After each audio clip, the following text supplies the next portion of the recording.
guys, I didn't think I was going to do this, but then it actually happened.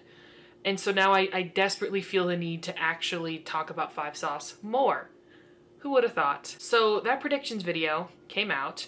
I'm really proud of it. We'll get into my predictions. Trust me, we will.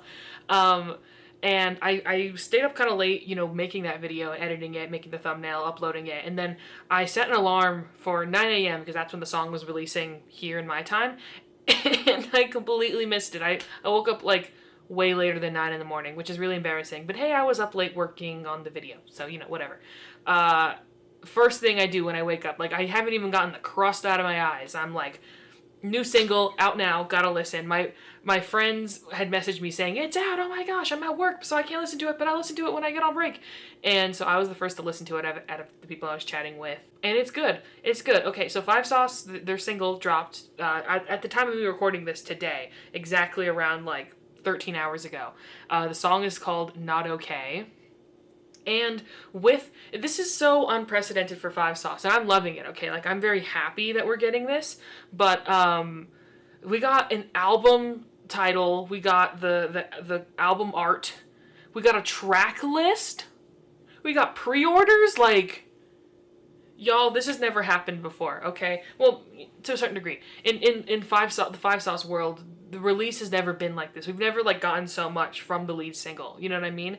It's always been, like, think about Five Sauce 5 last year, right? It was not last year, it was 3 years ago, when they released Complete Mess, right? And then they released Take My Hand. They ended up releasing 5 singles in total from that album, which proof that they were not signed to a record label at the time, in my opinion. Just because, sorry, I'm pulling up the track list now for later. I got distracted. Oh no, that's my pre-order confirmation email. Here it is. Okay. And I think I should get into my predictions first before I talk about the song itself. Well, first of all, it's good and I love it. Okay. There we go. It's so good. So let's get into my predictions. I haven't watched back my old video, but I'm trying to remember what I talked about exactly 24 hours ago. And I would say, okay, listen, I got some things wrong, and that's fine. I'm fine with being wrong. I'm not Steph Stradamus or whatever, right? Like Notre Dame and then my name. Anyways, I'm not Steph Stradamus. So I wasn't going into it like trying to like be the most right. I was just having a little bit of fun thinking about, where where I thought the direction of the album would go in. And also, there was no way I could predict what was happening. And I said that in the video. Like, I can't predict what the sound of the single and the album's going to be because every album has been so different. And their tendency is to innovate and change up what everything is with the like release of their new songs, right? For their new album. So I already knew like I can't really predict anything.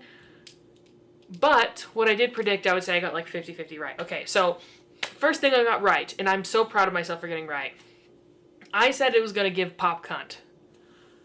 I think this song is what I would describe as pop cunt. I mean, like, you're going to look at me and tell me that I'm wrong, right? Like, come on, man. I was literally thinking about this in the shower, because I was grody that day that I recorded. If it wasn't obvious, you could probably tell that I was a bit grody during that recording session. So when I just like clonked out as soon as I got the video uploaded.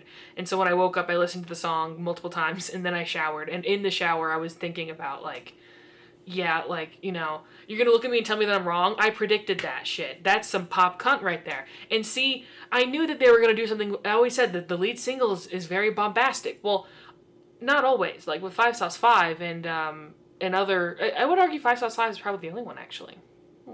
Yeah, with the previous album, like, Complete Mess is a very chill track. It's a vibey track. This one's a bop, okay?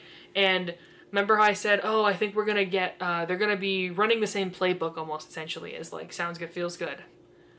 I feel like we're getting that. I feel like this is the modern version, the best version of She's Kinda Hot. Like, I'll be honest, She's Kinda Hot is a good song, okay, to a degree. I mean, you can't get anything more iconic than My Girlfriend's Bitching Because I Always Sleep In. Listen, in 2015, in August of 2015, like literally exactly to the T, 10 years ago, 10 years in a month, right?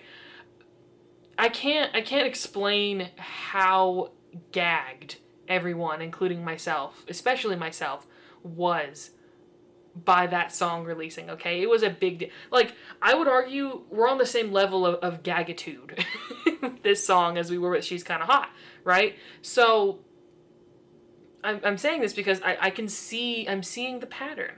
Okay, I'm formulating, I'm mathing. If it hasn't been obvious, I've been listening to the Evolution of a Snake podcast, which is a Taylor Swift podcast. Now, famously, I don't call myself a Swiftie, even though I'm a fan of a lot of her music. But I've definitely picked up some of their quirks. So apologies if I say math occasionally. That's like something that they say. But anyways, so much has happened today. Like, I swear, I tried to get some schoolwork done and I tried to go to class, and all of it was like, it was like I had to clock into my full-time job as a Five Sauce stand. There was so much to parse through, you know? Especially because I woke up all late, right? Well, yeah, that was my first prediction, that it was going to be PopCon. And the reason why I predicted that is because I was like, they're signed to Republic Records. Republic Records is probably expecting, like, them to make a pull for, like, a big deal. To make a pull for, like, them being a big deal. For getting chart success. For, all that stuff. So it made sense to me that, like, they weren't going to do something chill again, like with Five Sauce 5. I think I heard some prediction that, like, they were going to do, like, some indie pop or, like, some indie rock kind of, like, almost like even, like, Midwest emo kind of sound, which was probably, like, the closest that I was thinking sound-wise that they would do. Like, something that is somewhat nostalgic but would still sound fresh and new from them. And, like, I could even see certain songs on the album sounding like that, as like a sort of natural continuation of Five Sauce 5, right? But they don't do that. Only once have they done that. I know some people were, so, like, it was very hard to predict that the sound would be like this. Here's the part where I'm wrong, okay? This is the part where this is what I got wrong, and I couldn't be happier to be wrong about this. It's heavy. They're making a heavy record. I cannot believe this is actually happening. Like, I'm actually having a crash out, freak out. I'm multitasking, as one would call it. I'm screaming, crying, and throwing up. Like, seriously. Okay, so here's the thing. Here's my backstory. As y'all know, I've been a fan for a very long time. I've been a fan for 11 years now, okay? I thought that was the case for a lot of people, but I forget that, like, most of the Five Sauce fam in the modern day, like, they came along during Youngblood. So, like, I don't know if I'm, like, a rare specimen or not. There has to be some of y'all still out there who have been stands for longer than me, because again, they've been a band since 2011, right? They've had fans since then. So, y'all can let me know. But every single time Five Sauce have released an album since self-titled, I have thought they're going to go heavier with this one, because that's kind of, that's my realm. I came as a Five Sauce fan, being a member of the Five Sauce fam, from, like, a more emo alternative background. Like, that was my realm, and I would secretly listen to pop music and not tell my friends because they would make fun of me. Like, I was literally hiding the fact that I was listening to, like, Demi Lovato and, like, The Weeknd and stuff back in the day because I love pop music, and my friends would make fun of me for it. And they made fun of me for liking Five Sauce because they were a boy band, right? Yeah. I can't even get into the amount of harassment that I got from emos about being a Five Sauce stan. Like, genuinely, I was in the trenches, okay? That's what it felt like, at least. Okay, it felt like the trenches. But it's so silly and frivolous now. I'm glad we can poke fun of it now, like, in the modern day, which is what we're doing, right, as fans now. The whole marketing is so good. It's so good. We'll get into it in a little bit. I have a lot to say. There's a lot has happened in 24 hours. In 12 hours, Jesus Christ. Every time I've thought they're gonna be the band that I want them to be, which is like an alternative heavy band, right? Because that's what I mainly listen to. And every time I would get my hopes up, and then I would be like, oh. I think it's like what they say about love, where it's like love, when you stop looking for love, it'll come to you. As soon as I stopped looking for a heavy Five Sauce album, it came my way. That, I have a hard time even saying that. Heavy Five Sauce album. Like, this is a big deal to me. Like, I'm trying to even think about, like, what, like, 10 years younger me would even, how they would even comprehend or fathom, like, this era. Like, I don't even think that they would, I think I would have had a heart attack. I think I would have had a childhood heart attack seeing what Five Sauce are doing right now. Like, genuinely, this is insane to me. This is such a big deal to me, okay? Like, you guys don't understand how long I've been waiting for this. It's because I haven't really articulated it as much on the internet, I would argue, because I always felt bad about that, for wanting a heavy Five Sauce album, because clearly I was like, it's not what they want to do. I think I said that in one of my reviews of their albums, where I was like, they don't want, if they have the capability of being a pop punk band, they just don't want to. And I need to get over that. Like, that was something that I had to come to terms with in 2018 and accept the music for what it was and realize how good it is, because it is good, right? In my personal opinion, you know, whatever. Some people don't like Five Sauce music, and that's fine. They don't have to. But anyways, this is a very big deal to me, and I'm very happy, and I'm glad that I was wrong. Like, genuinely, I was like, it's not going to be heavy, and then, but still, I was like, a little bit, I was like, I'm just ready for new Five Sauce music, so I don't care what it sounds like, and it's not going to be heavy, because every single time I've thought about the album, I thought, ooh, it's going to be heavy. It isn't. So, now that it is, I don't know what to do with myself. I'm having a freak out. So, that was one thing I got wrong. The other thing I got wrong was that I predicted that the album was going to come out in 2026. We're getting it in 2 months? Like, oh my god, we're getting it November 14th? I'm so excited. Y'all don't get how excited I am. This is so soon. This never happens. Every Five Sauce album has been like months. Like, I think, when did Complete Mess come out? In like March or May or something like that? And the album came out in September? Like, that's, you know, a good chunk of months, right? It was March. Complete Mess came out in March, because Take My Hand came out in April. Came out on the same day as the Harry Styles song, As It Was. I remember that was a big deal to me. I was like, this song is not gonna chart. Because Harry Styles is sucking up all the oxygen. Again, that they're doing all of this. Like, this whole rollout has been insane. And so I'm on Tumblr, as you guys know, and on Tumblr people have been making little whispers about apparently possible like jokes or drama or whatever that's happening on like Twitter, because I don't use Twitter, and that revelation will, you know, we'll dig more into that concept more of me not using Twitter in a little bit. But they were talking, apparently like there were theories that like Five Sauce are broke or something, they've run out of money, or like anger at the fact that they didn't promote Five Sauce 5 well enough. I would argue, and again, this could just be like some copium on my end when it comes to being a fan, but I would argue that Five Sauce have grown past the charts. This was something I wanted to say in my previous, like, you know, video on the predictions, but I just forgot to. But like, I would argue that Five Sauce have grown past the charts in a sense. They have a big enough loyal fan base to where they don't need to worry about that, and they say that in the multiple interviews we got. We'll get to it again. I swear it's been a long 12 hours. But they talk about that, how, like, they don't even need to worry about chart success anymore. But, I mean, they got signed, the record label stuck their neck out and is doing all this promotion for them. Like, you know, they don't do this for free. And I don't think Five Sauce paid for this up front, because apparently they're broke.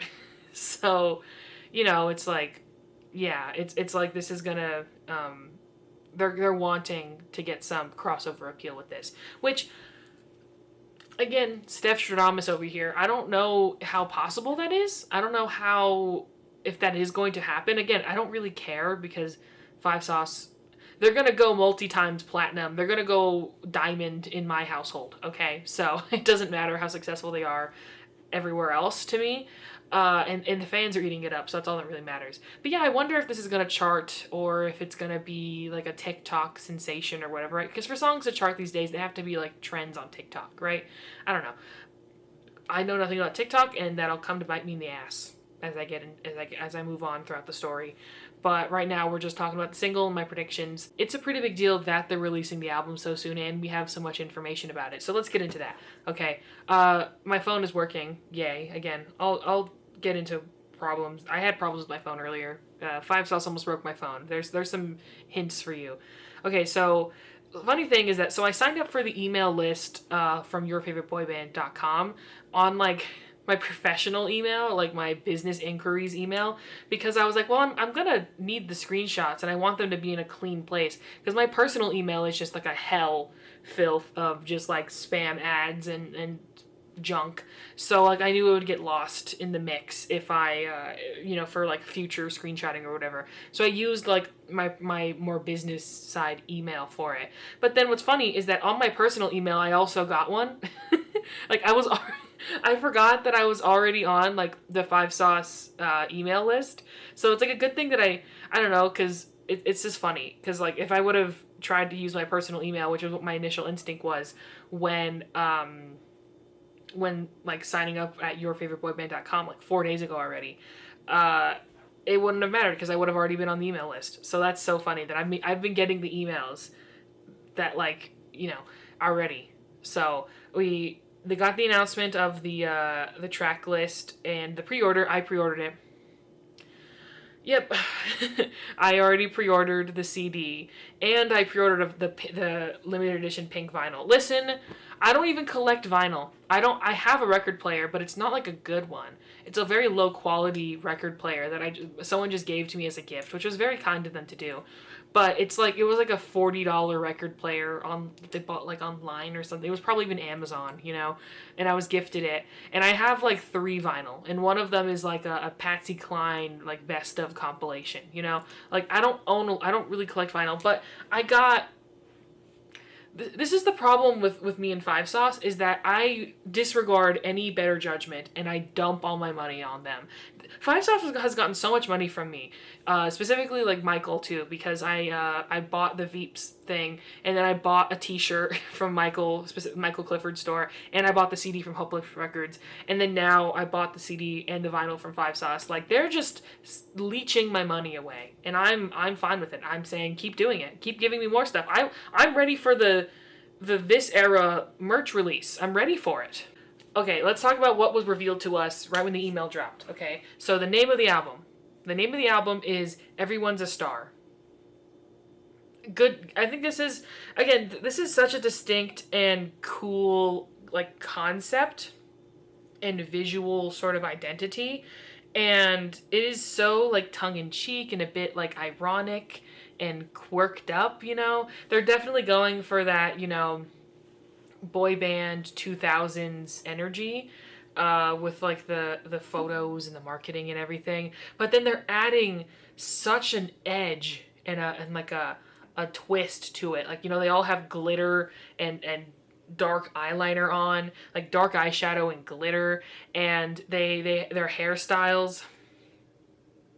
I already talked about the looks a little bit in the previous little moment. So the looks are very, very intense, but yet still very much like, what's it called? Like serving, serving in the sense, like what the boy bands do, where they're like appealing, but it's like, they're not afraid of like, my masculinity, right? It's great. It's so good. And then we got a track list. Okay, let's get into the track list, okay? Let's get into it. One thing I need to say is that I have heard some of these songs already, because they performed them live. Okay, so yeah, they also announced a free live show in Los Angeles yesterday, right before the single came out, and they announced that, and then said they were gonna play it. They were gonna live stream it on TikTok. That's where the problems for me arose. But anyways, we'll get into that later. But they played some songs from the track list. Okay, so I won't spoil. I'm not gonna spoil because we're early on. So I won't. I'll like maybe say 1 or 2 things. But like, here's what I'll say. The songs I've heard are Cuckoo Crazy Bananas. That's all I'll say. Okay. So the first one is Everyone's a Star. This is one that they played live. Second one, Not Okay. That's the single. The third one, Telephone Busy. 4, Boy Band. Number 1, Obsession. I'm Scared I'll Never Sleep. I Still Feel the Same. Ghost, Sick of Myself. Evolve, The Rocks, and Jawbreaker. Now, this seems like a very tasty, lean album, which is good because 5sauce 5 it was better for it. It had a lot of songs and it was long, okay? If an album can be long, like as in over an hour, because anything over an hour is a long album for me. If an album can be long and still be good, that means that you really have something good there. Some people said that it was bloated. Those people are wrong, in my opinion. They're valid to their own opinion, okay? But I think it flows great. And even then, like the, what's the word? The deluxe tracks. Like, again, 5 Sauce just love taking my money. I own multiple copies of 5 Sauce 5. Not because they told me to, but I just wanted a standard edition because I think the standard edition of the album is really great and you don't really get that on streaming. Like, you have to remove the deluxe tracks from the queue if you want to listen to the album in the standard version. And of course, I love the deluxe tracks. But, you know, sometimes you just want to be emo and end the album with Redline because that's what the standard edition is. But anyways, I'm getting off track. This is a lean 12 songs. This lead single was 3.5 minutes, which is long for a modern day hit. I immediately thought, like, I'm so glad that Republic Records is letting them do what they want because, like, part of me really thinks that, like, it was very possible that they got some notes, like, cut the guitar solo out. You know, make it shorter, better for TikTok. Like, trim some fat, right? But no, every part of that song. I needed that. I needed it, okay? I'm letting Michael know that I needed that guitar solo, okay? Thank you. Thank you for it. Thank you. So let's get into some theories, okay? Again, I was writing the track list of the live show as it came out, but I didn't finish. So I have it downloaded on here. So they played live today, a few hours ago. Everyone's a Star, Boy Band, Telephone Baby, and Number One Obsession. They're cuckoo crazy bananas, okay? They're literally the most insane shit I've ever heard in my whole life. Like, I cannot believe they actually did that. Like, part of me still doesn't even believe that happened and that they didn't write those songs. Like, I'm having a hard time metabolizing this information. But anyways, so for this, here's some predictions that I have, okay? We're going to get some more pop cunt, but see, now that I know it's going to be heavy, now that I know that the album is going to be heavy, that they're going to have some chunky guitars, we're going to get some guitar chunk, okay? Probably in a similar way that it was to Not Okay, where there's still an electronic element, but it's going to be dark. It's going to be dark and heavy, right? In a similar way that, like, a lot of alternative, you know, like hyper pop and stuff is heavy, right? It's gonna be heavy. Oh, it's so good. I'll talk about Not Okay in depth in a little bit, but my prediction is that we're gonna get some more of that and some more like late 90s, early 2000s influence in the same way that, like, stuff from Calm was, you know, like I'm thinking of No Shame and even Teeth to a certain degree. I mean, they played Teeth live at this performance. This set list, other than, I guess, She Looks So Perfect, although maybe that is a hint. You know, like, they had to play the two big hits, Youngblood and She Looks So Perfect, but having Teeth in there, like, all new songs, the two biggest hits of theirs, and then Teeth, that felt like, well, I guess also that is a pretty big hit. That was on the, what's it called? 13 Reasons Why soundtrack. So I guess that was their biggest hit for the longest time. Like, on Spotify, when you'd go to, like, their top 5 songs, it would be number 1. So maybe I'm wrong there. That's me hitting the crack pipe. So I apologize. That was some crackpot ideology right there. But anyways, yes, I'm thinking that the album is going to have that kind of edge sound for a lot of these songs. And then we're going to get some ballads. We know that for a fact, because on top of this email being released with the track list and the pre-save and the pre-order, all that stuff, they also went live with Zane Lowe at Apple Music, like, the minute that the song dropped. I was asleep during this, but luckily someone uploaded it to YouTube. I'll link it below. It's a great interview. And not just that was already a big deal. But on top of that, they have an article with Rolling Stone that dropped. Again, I will also link it in the description. I'll link I'll do it. The full access version, okay? That is insane to me. Now, y'all already know the lore with me personally about Rolling Stone. How this poster that I have of them in wrapped in a blanket is like lore for me because I used to have the Rolling Stone cover where they were naked on my wall, which is it's giving Everyone's a Star era that album cover. Maybe I should pull the poster back out. No, it actually got destroyed in a move. It got rained on. I got rained on when I was moving in the back of my dad's pickup truck with just a flimsy tarp, and it got water damaged. That was probably the universe telling me to retire that poster. That I'm a grown up now and I shouldn't be having naked men on my wall. So yeah, that's what this is a reference to. This is so good for me specifically. This is so good. Like getting all of this content right away. And can I just say that the way that they're talking about everything is so candid and like cavalier in a sense that I would not expect from Five Sauce, because they don't post online as much as they used to, but they're definitely not less online. Like, I swear, some of the shit they've said in these interviews, I'm like, bitch, are you there, like, with us in the trenches? Like, no, like, 1000% Callum has, like, a secret Stan account called, like, I don't know, like Callum My Pookie or something like that. Ashton My Pookie is his secret account name, and he sees everything that we say. They know everything, the weird stuff that the fans say that like when they say this, they're like never expecting the actual artists to recognize or know that they're saying this unhinged, like batshit crazy stuff. They see all of it. This is proof. They know everything, and I'm nervous. That terrifies me. That fact does terrify me. The way that they're talking in these interviews, it very much intrigues me. It makes me happy. It really does. I think I'm just very glad. I won't get into the details of it, but I'm very glad that like they feel so comfortable, I guess, because I would argue so much of their early career was being uncomfortable in interviews.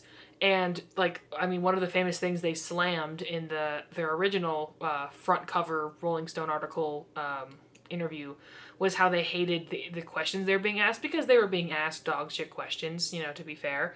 But yeah, so the title of this is Call 5 Seconds of Summer a boy band all you want, but don't call this a comeback. That's referencing to that thing that I mentioned in the previous video about the predictions, where I was joking, where we were joking, people were like, Five Sauce have reunited, right? When they never broke up to begin with. And how they were kind of offended by that, but then, you know, kind of pulled back and said, well, it's just funny. Like, let's just say that that's funny. Let's play into that, you know? And again, I like that they're bringing back the cheeky, silly, fun energy that they had in that first album. And they say that in the Rolling Stone interview, was that like, they wanted to like re-manifest that energy they had where they were just goofing around and having fun. And like letting that funness, that like exuberant, you know, youthful joy, which is like one of the biggest, you know, key markers of self-titled, what really makes it shine, you know, even though it doesn't really compare to the rest of their discography, obviously, it like, that's what gives it its own unique quality, is the fact that it has that just like youthful warmth and optimism that is slowly beaten out of them album after album. But like bringing that back, but doing it in the way that makes sense for them in this context, which is emo and cunty.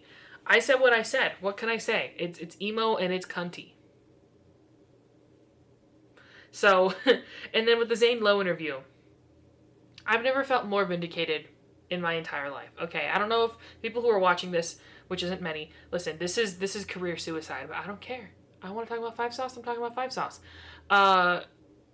If you haven't seen my previous videos, like literally all of the talking points were brought up in that Zane Lowe interview. It like kind of blew my mind a little bit. So they mention the fact that into the Rolling Stone article, first of all, they mention like the fact that they had like distinct personalities that you could like draw and assign colors and stuff. Like that's what I was talking about. I had a much longer rant about that actually in that video that I cut out because I was like, well, it feels kind of weird talking about it because they probably are uncomfortable with that. But they said, no, we liked that, and we kind of want to like pull on that again. And I think that's very, but again, like they're not being forced to anymore by a company that's trying to squeeze some dollars out of them.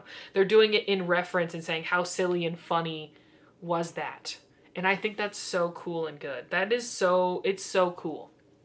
They're cool. What can I say? I think I said as a joke, like, oh, Luke is so cool. Or I didn't say it as a joke. I was just like, he's so cool, because I saw a video of him performing. And my friend sent me this photo in response to that. I said what I said, okay? I feel so vindicated. It makes me feel that what I was, it validates what my opinions were. That what I was saying was actually right. And that I'm not misconstrued. They mention, like, the whole thing of them being a boy band. Okay, the part that really, really made me happy and made me feel just so good was when Ashton specifically calls, like, he says, the boy bands before us, like Green Day, like Blink-182. That made my soul feel good, because I went on a similar rant of such where my version of it was a little bit more pessimistic, because I said, like, punk is dead. That was like my stance when it came to, like, people criticizing Five Sauce for something that many artists before them did, that they were just inspired by to do the same thing as. Blink-182 is a great example. I mean, they had a huge female fan base, and that is what pedestaled them into the A-list, you know, or if you want to consider them an A-list band, I don't know. But, like, that's what made them such big stars, because for that first essentially 10 years that they were a band in the underground, they had, like, your standard, you know, punk, aggro male audience. But once they started picking up that female fan base and Enema of the State comes out, that's when they reach their cultural peak, right? And so I'm so happy that they recognize that. It's so good. It is so good and delicious to me that I get it, is what I'm trying to say, is that I think I can finally see that we both get it, and that makes me so happy, and that is the most parasocial thing I've probably ever said. So there we go. I'm acknowledging it, okay? Apparently they're gonna get into parasociality here, which I'm excited about. I heard a little bit of. I couldn't hear much of the lyrics in that live stream because the audio was so crunched, and also in the videos people have uploaded, you know, because there's all the fan cheering and stuff. Sorry, more of my neighbor probably thinking that I'm smoking crack. That sound. But from what I picked up, I think we got some tangible stuff. But see, since Five Sauce are such good writers, it's like, it's not obvious. It's kind of it's going to be in a very dangerous and sexy way, which is what I'm really picking up on with this song. It's dangerous and sexy, and I love that. What can I say? I've started saying "what can I say" a lot because I've been watching Dan and Phil. I'm so sorry. I'm gonna get my own counter now. So, anyways, yes, they really go into detail with the influences and the tracks and stuff on the Rolling Stone article. I should have highlighted stuff ahead of time, but I didn't. I just turned on my camera and started yapping. So let's see.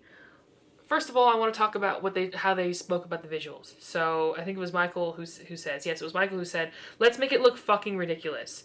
And then they say they pulled inspiration from extravagant Y2K aesthetics in the visuals, gnarly frosted tip, retro punk fashion, and overload of colors, and leaned further into the irony and satire in their songwriting. Being in it this long enough, and knowing our fan base long enough, we can talk about the ups and downs of not just ourselves as humans, but the course of our career, Clifford says. This part that I'm enjoying the most about it is touching the irony of our real-life story, sort of exaggerated heavily into this fictional world that we can kind of create with the way that it looks and sounds. I love that. So these visuals are perfect for that because they're dated, but they have an edge to them, right? Like I think that was always the goal with Five Sauce when it came to how they were marketed in the early to mid 2010s. I can see it now, the people at Modest Management or whatever being like, make them trendy but with an edge, right? Like, you know, they wear the black skinny jeans and the band t-shirts, but like nothing, a silhouette that most male pop stars are doing right now. But see, there's a slight edge because they got the rips and they got the band t-shirt or whatever, right? They got the holes in their shirt. You know, we'll let them get piercings. We'll let them dye their hair fun colors, right? Like these were big deals, okay? And it's like they're doing like a funhouse clown reinterpretation of that concept is so good. That is genius, and I'm so happy. Like, I haven't felt this good about a 5 sus era probably since Sounds Good Feels Good, and I was an infant then, so so you know that was a much different context. I'm not ready for the 10-year anniversary of Sounds Good Feels Good. I'm not ready for it. Like, part of me wonders if the album's coming out in November, on November 14th, is because they want to do something for Sounds Good Feels Good. They probably aren't. Now that they're in full album rollout, why would they do anything for Sounds Good Feels Good? They're not full on like give me money types, or at least when they are, they're a little bit more subtle about it. So I don't think they're gonna be like, hey, pre-order all of this merch and stuff, and then also buy this Sounds Good Feels Good stuff. But part of me really wants it because I do want more copies of Sounds Good. I want more than just my Target exclusive copy of Sounds Good Feels Good. I want to archive it, and so I can have another copy to bring around with me for my CD player, which I have over here actually. Let me show you guys. Here it is. Here's my portable CD player. I covered in stickers because I bought like the really cool clear plastic version, but then I got insecure about people seeing what I listen to. Maybe I'll just peel them all off one day and go back to the pure clearness. But anyways,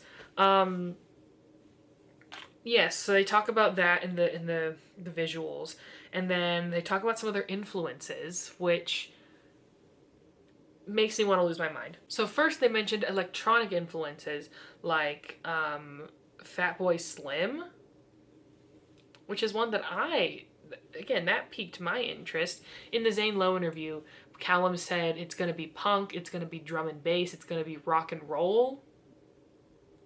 You know how happy I am about that. I'm very happy about that. This string of 3 artists broke my brain. The influence 5 sus drew from NERD, No Doubt, and Gorillaz appeared rhythmically, but also helped revive that comedic edge. NERD? I can't. That makes me very excited, hearing that there's an NERD influence. That's one of Pharrell's bands, for those who don't know. Pharrell Williams' bands. Like, that is so cool and interesting, and to say NERD and No Doubt in the same sentence as influences. I wonder if there's going to be some ska on here. Listen, we're all waiting for the ska revival to happen. At this point, it's not going to happen, but I mean, I wouldn't be mad if it did. Anyways, the Gorillaz influence is the one that I've seen people point out on this song, 1000%. The distortion that they put on their vocals, the opening kind of like talking vocals from Luke, which I didn't know that this man could unlock new interesting vocal patterns and ways of singing on records. Like I thought we reached peak. I thought he had done enough amazing, beautiful, crazy shit with his voice. But no, apparently he can do some he can get on his Kesha bullshit, like, you know, with the song TikTok. Like I love it. I really do. And that sounds very like 2D to me. It's very Damon Albarn, you know, in that sense, specifically with Gorillaz. So like that's kind of the influence a lot of us have been noticing right away. And again, I like that they're leaning into the edge and they're willing to do it. I guess I'll just talk about I'll get into the weeds of Not Okay, because I've been listening to it on repeat all day today. I've just been spinning it over and over again because I knew I wanted to talk about it and I wanted to have my thoughts straight. And also it's a really good song, so I've been wanting to listen to it on repeat. It's so good. Again, this is making me feel so excited because back pretty much the past 3 like album rollouts, I was not excited at the beginning. And that's my own fault. I have no one to blame but myself. For Youngblood, it was because, they're not punk anymore, and I'm an edgy, you know, emo person, and I don't want to listen to. I don't want to say I'm a 5 sus fan if they're gonna make pop music. Like I was willing to defend them when I thought they were trying to be in that realm, but at that point, like I was like, I'm gonna lose some street cred. I always felt that they never were gonna actually ever lean into the more alternative and edgy influences of theirs because they were looking for crossover appeal. So like famously, a great example is more raspy, gritty vocals. Those don't cut it in music, okay? Like they just don't. In popular music, famously, what was the joke phrase that Todd in the Shadow said in his review of Face Down? It was like, to be mainstreamo, you have to cut out the screamo. Like, that is a famous radio edit of the song Face Down by the Red Jumpsuit Apparatus, is they cut out the screaming vocals. Same thing for 30 Seconds to Mars. What is the big emo song of theirs? I can't remember the name of it. But yeah, like Bury Me or something like that. I don't know. Yeah, there's some screamo on there, and they cut it out. They cut it out of the radio edit. And those are like the rock alternative stations. Those aren't like the pop station. Like, that is the rock station cutting out screamo vocals, right? So I was like, they're never gonna lean into that. We know that Michael can do it. Well, especially now we know he can do it.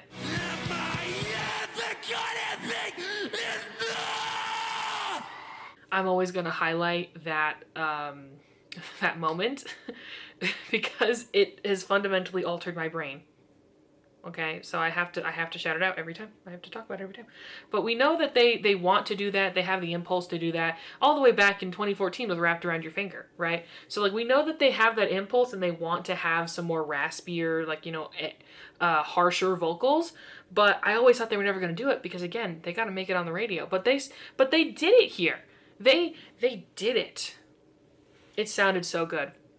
I'm still not over that little breakdown with Michael. They're really leaning into that edge with the very, very heavy distorted bass. It's like an elevated version of how it sounded on Calm, like with Easier. Like, that bass sounded so good live. But on the actual official track, it was a little bit more, again, electronic, a little bit less like, again, a lot of the edges were smoothed down while still retaining like the general ethos of like a deep, dark, you know, lead bass tone, right? But this time it's like it's full throttle, and then we got some chunky guitar to go with it, some chunky distorted guitar. I am well fed. Again, I never thought they would do this. And the fact that they're doing such a big deal with the rollout for this is what is surprising me. Because with the fact that, you know, it's a fact that 5 Sauce 5 was not that commercially successful. When it comes to selling units, it was. But when it comes to, like, cultural relevance, it wasn't. I mean, people thought that they had broken up. So, you know, there you go. And apparently it was like some people were like, oh, like 5 Seconds of Summer, because now that they're kind of doing the whole rock band thing again, they're probably calling to mind the people who hadn't remembered them since like Sounds Good Feels Good. The song is so bratty. It's so bratty and, like I said, dangerous and sexy, which I love. I really like the energy that they're bringing to this song. There's like Paradise Lost references. What is the coincidence here that I literally just like offhandedly mentioned that I was reading Paradise Lost for the second time for a class that I'm in about John Milton and Paradise Lost as a whole. And there's like all these references, and I say Paradise Lost and not like biblical references because like this whole, first of all, I'm pretty sure Paradise Lost is the reason why we call Satan like Lucifer. Like, he was never called Lucifer before Milton did it in his Bible fan fiction, right? So they say like Lucifer in this song. I should pull up the lyric. I got mad at Genius Lyrics. I pulled up Genius Lyrics a few hours ago, and they gaslit me, so I got mad at them. Because they tried to convince me that Luke was the only one singing on the song, and I was like, and besides at the very end with Michael, and I was like, bitch, you don't know what you're talking about. That's Ashton on the pre-chorus, and that's Callum on the second verse. I know it's Luke and them, but like, I wonder if they fixed it. Let me see. They have not fixed it. Nope. Well, and I was proven right when they performed the song live. And I was proven right. So Genius is wrong. But anyways, let me pull up the... So first of all, there's the classic sign, the classic line that they shout in the chorus, "Bite the apple, baby," which is obviously in reference to Adam and Eve, and Eve biting of the forbidden fruit and then giving it to Adam. Listen, I could get full English major about it, but I'm not going to, at least not yet. I might like strip these videos for parts and just make it my 5 Sauce 6 segment in my full big chunky 5 Sauce 5 compilation video once I officially finish reviewing all of the albums, which has taken me so long. This was like my nightmare situation for the channel, was that I wasn't going to finish the 5 Sauce series. I was not going to be done talking about the albums that had come out, and a new album was going to come out. Oh well, well we just move on. Famously, the term Lucifer, like directly translated, is the term morning star, right? Which is also why he's referred to as like a morning star, like the morning star or whatever, right? So like we get references to that, like them being at night and the rising sun. The reason why I won't get into the etymology of that. We don't need to, because it's, again, I said I wasn't going to go English major on it, but there's a lot of interesting shit in there, is what I'll say about that. There's a lot of juicy details in here that we could really get into if we wanted to, and maybe will do at some point. In the second verse, it says, "Are you my genie or my parasite? Girl, you keep the dream alive. Why you got me staying crazy hours after closing time? Lucifer in every line, every night. You and I together, we should take a bite. Let's ride." So good. It's so good. It's so good. So, first of all, bars. Amazing lyrics. Amazing lyrics here already. They're flowing so well. Again, this is something Five Sauce to do such a good job at. I don't know the exact word for it, because I haven't taken music theory in years. So, like, I don't... But the... when it comes to, like, the way of poetry, is that poetry is supposed to, like, sound good when spoken, right? And this sounds good. It also feels good. I'm so sorry. Fucking kill me.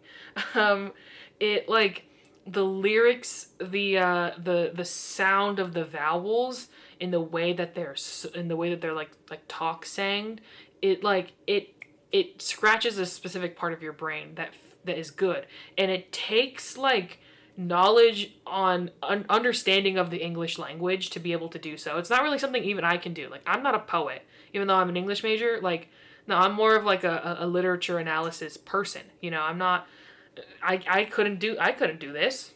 I'll say that point blank. And that's why I think it's very impressive. And I feel like people don't recognize it. But anyways, yeah, this whole like this edgy bad boy phase or whatever, or like lifestyle that they're living. It's like, it is so intense that it's on biblical, like epic poem levels. It's great. It's a great point of reference. The whole bite the apple thing, you know, Lucifer in every line, every night thing. Like, it's so smart. It's so smart, because that was the point of the epic poem that, you know, Milton wrote with Paradise Lost. Like, it was to, you know, again, epic poem, like this big grandiose story about one of the biggest, it's literally about paradise being lost, right? Like the most intense, grandiose, epic thing, like literally epic thing you could think of. And they're comparing their bad boy phase to it. Like, it's so good. Like, that, you're selling me on the concept full stop. It is genius. But, in my opinion. Sometimes I get insecure talking about glazing Five Sauce, because if I'm going to use modern terms. I get insecure because I'm like, people are going to think I'm corny. But anyways, other than that, yeah, the song is really good, and I'm just going to be flipping it 24/7. See, I knew that emo Michael was all building up to something. I knew it. I was like, well, what are we going to do about emo Michael? I was like, if this is not going to be a heavy album, then why is Michael at peak emo? That's because it was. Okay. I'm so glad to be wrong. I've never been happier to be wrong in my whole life.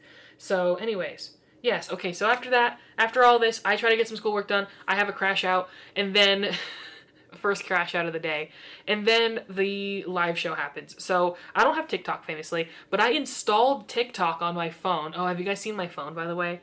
Is it gonna focus on it?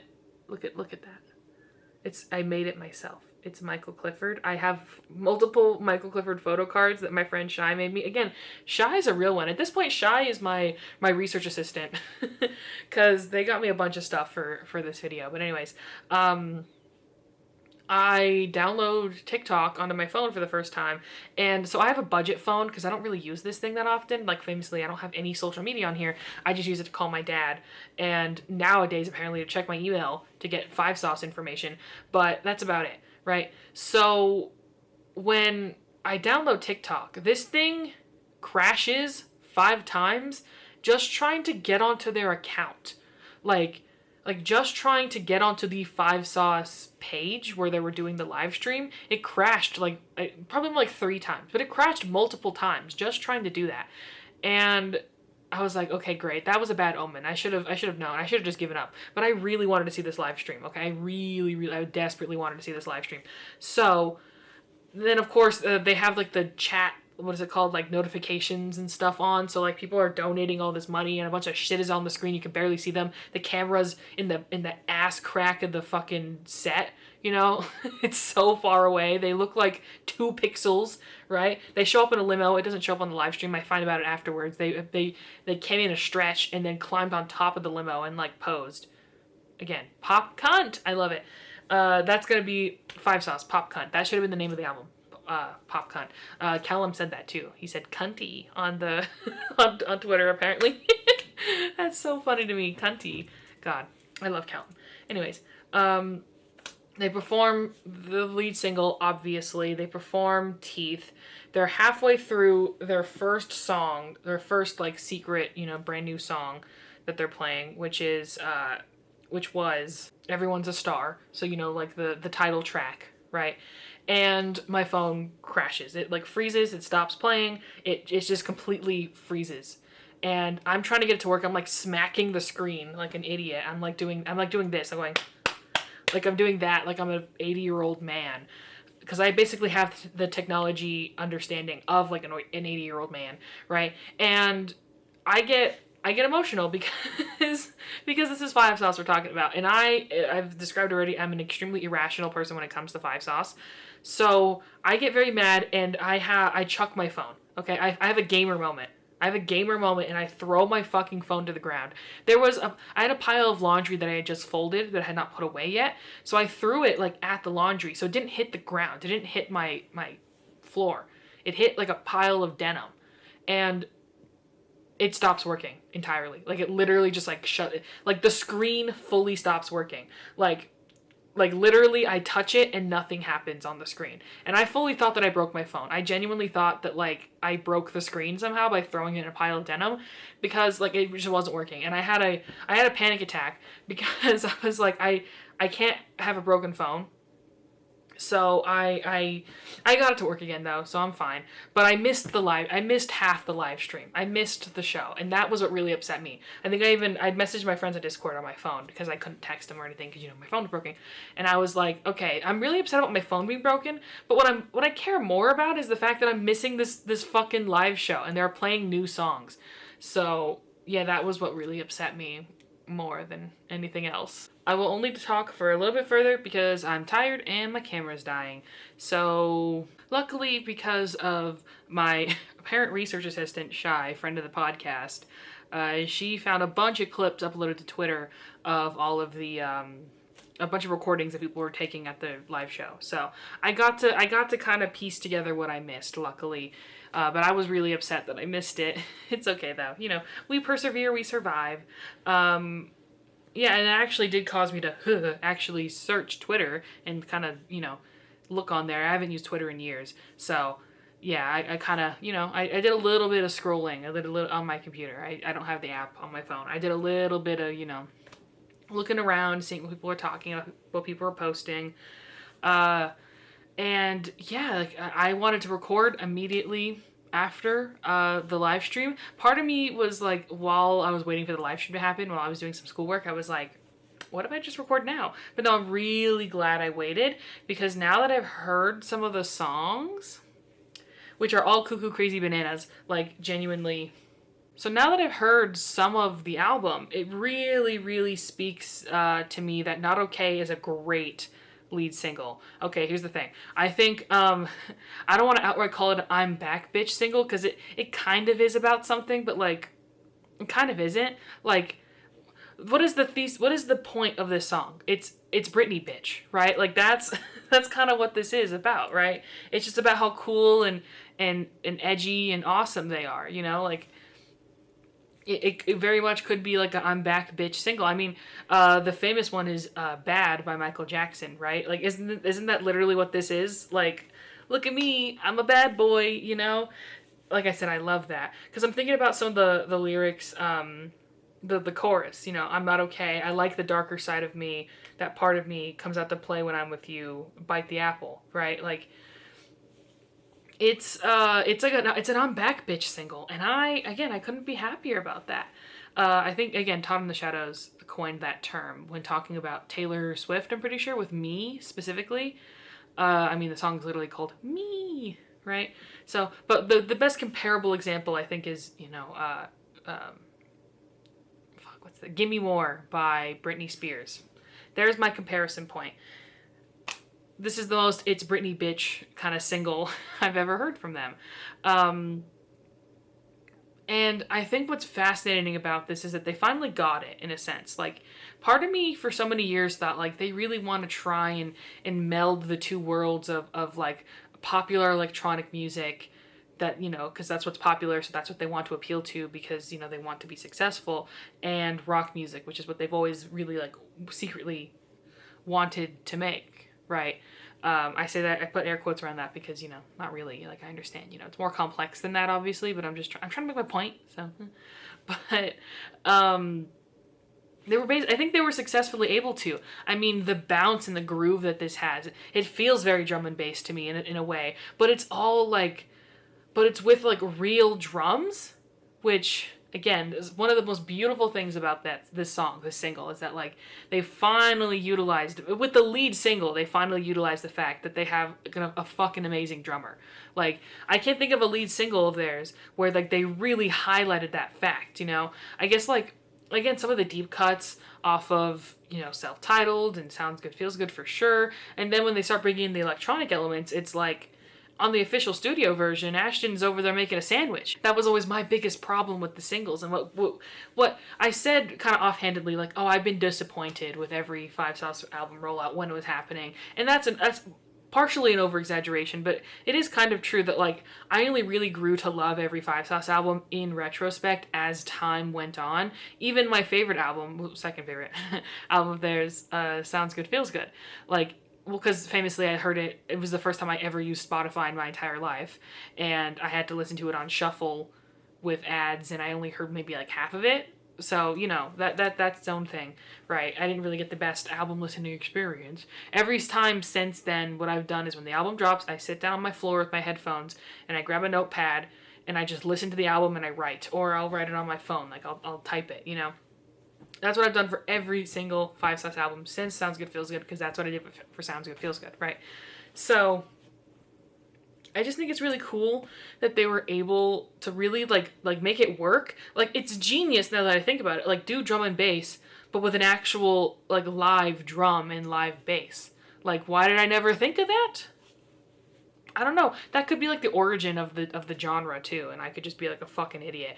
But, like, it just sounds so cool in this song. And then one of my favorite things, because I've also been, it's kind of embarrassing, I've been watching reaction videos, people uploading, like, reaction videos to the song, and I think someone said, like, it's still Five Sauce. Like, whoa, it still sounds like Five Sauce, but it sounds so different. And that's another thing I've always pointed out that is so beautiful about this, is about them as artists, is that they have their Five Sauce-isms, that where they can completely change a vibe and a sound and everything, and still, like, sorry, but the autofocus went to my shirt. They can still really change up their sound and everything, yet still sound like a cohesive band, And that's really wonderful. I'm so excited to hear the album. Now that because I'm famously a huge fan of spoilers, which is why I wanted to watch the live stream so much, because I wanted to hear the songs that haven't been released yet. I want to get spoiled. Now that I've heard them, I'm upset that I can't hear them more, that I don't have them yet. So I'll just have to bide my time. This one is officially the final Five Sauce video. I promise, until after October, if I make a video about, I probably will. You know what? I will probably make a video about Everyone's a Star. Everyone's a Star? Yeah, that's the official title. I am probably going to make a video when it comes out. And just kind of, we'll see which one comes out first. Me talking about the new album or me talking about Calm. Like, we'll see. We'll just kind of play it by ear. I'm done caring about a schedule. I used to be like, my schedule, no. But, like, we're throwing caution to the wind now, because apparently I'm uploading multiple videos a week where I talk about Five Sauce, even though no one wants to hear me talk about Five Sauce. Yeah, so I guess that's it. Like I said, camera's dying, so that's definitely not all I have to say. I've definitely forgotten some things, and I might insert some things in post, but mostly I'm just gonna leave it there. I hope I've said all I want to say about what's happened in this era so far. So thank you for watching. Thank you for listening. I really appreciate it. Maybe I can find a different avenue to talk about 5-sauce more in a way that like is still appealing to my audience, you know, of mostly Disney Channel fans. But also, like, to a certain degree, I don't want people to expect one thing from me and then get mad when I do something else. I am just always going to do what I find the most interesting, and that happens right now to be the 5-sauce album rollout. And in a week or two, it will be Benny Weir. So, so yes, I'm letting my channel be eclectic because that's the kind of that's what I want to establish as a creator, and not like only do Disney Channel stuff and then get burnt out on that and then get mad that like no one watches my other videos. You know what I mean? I just want to start from the beginning because I'm still early on in my career, right? I want to like start from the beginning, just doing whatever I want. So I'm having fun doing it. I'm trying to learn from 5-sauce, you know, and not care and just have fun. So that's all. Okay, I'll see you. Bye.